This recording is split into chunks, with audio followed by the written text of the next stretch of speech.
AP ప్రభుత్వం గూగుల్తో చారిత్రాత్మక ఒప్పందం చేసుకుంది. సీఎం చంద్రబాబు, కేంద్ర మంత్రులు నిర్మలా సీతారామన్, అశ్విని వైష్ణవ్, ఐటీ మంత్రి నారా లోకేష్ల సమక్షంలో ఈ ఒప్పందం జరిగింది. దీనిలో భాగంగా విశాఖలో గూగుల్ డేటా సెంటర్ ఏర్పాటు. 2029 నాటికి విశాఖలో గూగుల్ డేటా సెంటర్ను పూర్తి ప్రణాళికలతో సిద్ధం చేశారు. విశాఖలో 77,520 కోట్ల పెట్టుబడులతో ఏఐ డేటా సెంటర్ను గూగుల్ ఏర్పాటు చేయనుంది. 1 గిగావాట్ కెపాసిటీలో డేటా సెంటర్ ఏర్పాటుకు ప్రభుత్వం ప్రణాళికలు సిద్ధం చేస్తుంది.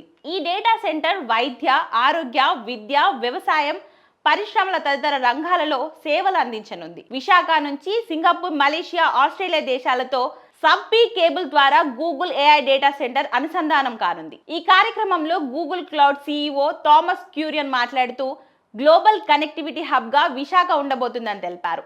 విశాఖ నుంచి 12 దేశాలతో సబ్-సీ కేబుల్ విధానం ద్వారా అనుసంధానం అవుతాయని ఆయన పేర్కొన్నారు. అమెరికా వెలుపల గూగుల్ సంస్థ ఇంత పెద్ద ఎత్తున పెట్టుబడులు పెట్టడం ఇదే తొలిసారని ఆయన స్పష్టం చేశారు. జెమినీ ఏఐతో పాటు గూగుల్ అందించే ఇతర సేవలు కూడా ఈ డేటా సెంటర్ ద్వారా అందుతాయని ఆయన పేర్కొన్నారు. ఈ డేటా సెంటర్ ద్వారా ప్రపంచ స్థాయి ఏఐ నిపుణులు తయారయ్యేందుకు అవకాశం ఉంటుందని స్పష్టం చేశారు.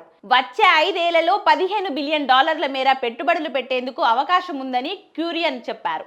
భారతదేశానికే కాదు, విశాఖ నుంచి వివిధ దేశాలకు కనెక్టివిటీ ఇచ్చేలా విశాఖ గూగుల్ డేటా సెంటర్ వేదిక కానుందని థామస్ క్యూరియన్ స్పష్టం చేశారు. ఈ సందర్భంగా సీఎం చంద్రబాబు నాయుడు మాట్లాడుతూ విశాఖలో గూగుల్ డేటా సెంటర్ ఏర్పాటులో ప్రధాని మోదీ కీలకంగా వ్యవహరించారన్నారు. ప్రధానితో పాటు కేంద్ర మంత్రులు అశ్విని వైష్ణవ్, నిర్మలా సీతారామన్ కు ధన్యవాదాలు తెలిపారు. హైదరాబాద్ లో హైటెక్ సిటీ నిర్మాణం, ఐటీ రంగాన్ని ప్రోత్సహించానని, ఐటీతో చాలా కాలంగా అనుసంధానమై ఉన్నానని, real time data, historical data సాయంతో వేగంగా నిర్మాణాలు తీసుకొచ్చేందుకు అవకాశం కలుగుతుందని చంద్రబాబు నాయుడు చెప్పారు. ఇతర దేశాలతో పోలిస్తే టెక్నాలజీని అందిపుచ్చుకోవడంలో భారత్ ప్రత్యేకమని, వన్ ఫ్యామిలీ వన్ ఎంటర్‌ప్రెన్యూర్ ద్వారా రాష్ట్రంలో పారిశ్రామికవేత్తలకు ప్రోత్సాహం అందిస్తామని ఆయన చెప్పారు.